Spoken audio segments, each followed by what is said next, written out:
Good morning everyone. Today we are going to recite a poem, and the beautiful poem is The Fairy at the Zoo, and the poet is Ethel Talbot.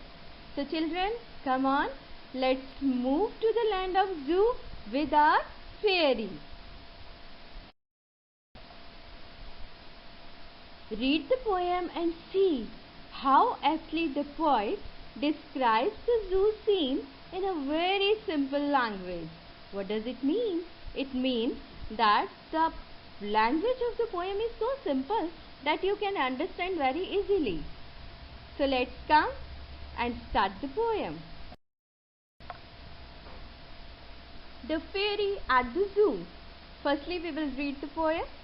A darling fairy went visiting the zoo. She paid a shilling bit, and then they let her through.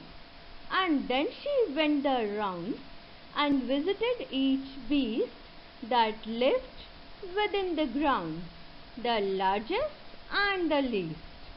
So children, this is our first stanza. Now I am going to explain it. A darling fairy went. What does this word darling mean?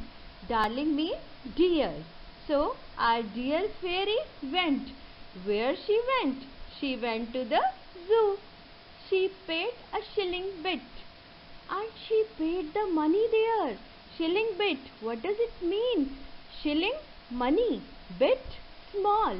She paid a shilling bit, and then they let her through. And what happened then? The authorities, they let her go inside. Means when the fairy paid the money, then she was allowed to enter the zoo. See children, what happens whenever we visit some museum, some zoo, some park, then we have to pay some money as an entry ticket. Likewise here, our fairy also paid the money. And then she went the rounds and visited each beast. Then she started walking inside the zoo. And what did she see? She see there's a lot of many animals. Beast means animal. She saw many animals there that lived within the grounds, the largest and the least. And where were these animals living?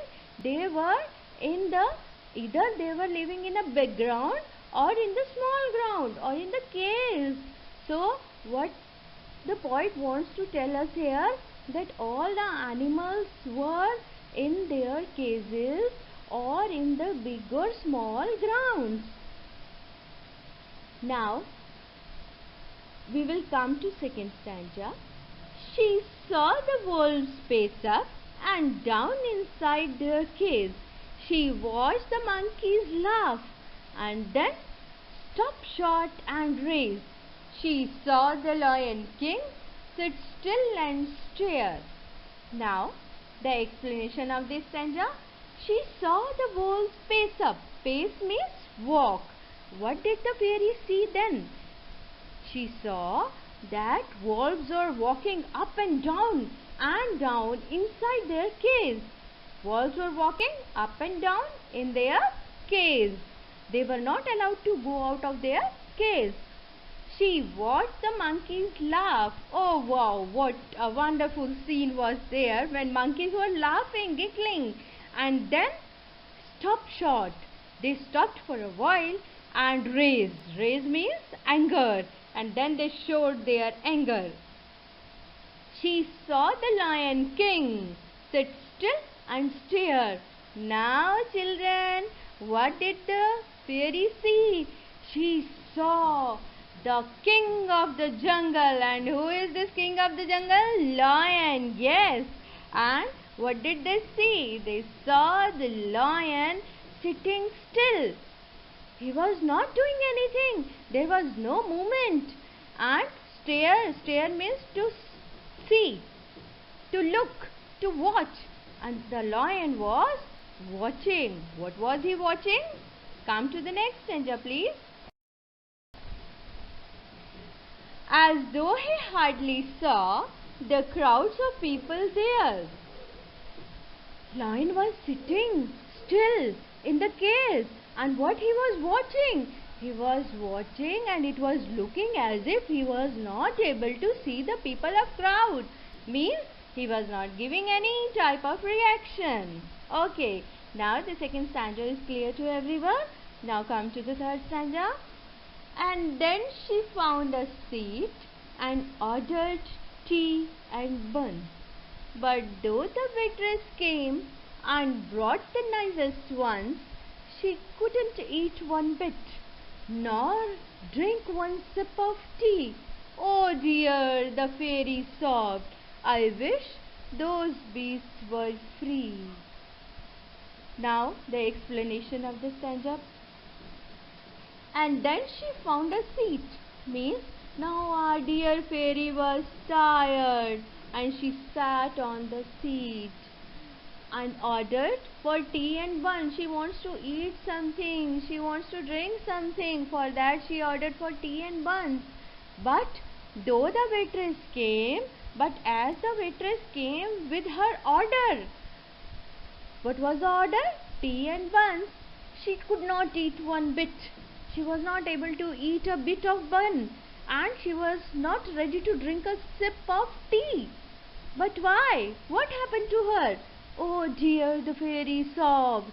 Oh, so sad. The fairy started crying. She said, I wish those beasts were free. What? She said that she wanted all the animals to be free. Like liberty. She wants liberty for all. Liberty, freedom, everyone likes. So why not the animals? They also want freedom and liberty. See children, nowadays due to the lockdown, due to the coronavirus, we are kept in our houses. But what's happening? We want to go out. We want to play outside. But we are not allowed. So, what we want? Freedom to play. Likewise, our animals, when they are kept in cage, when they are kept in zoo, they also want their freedom. They want to run like anything in their jungle. Monkeys want to play on the trees.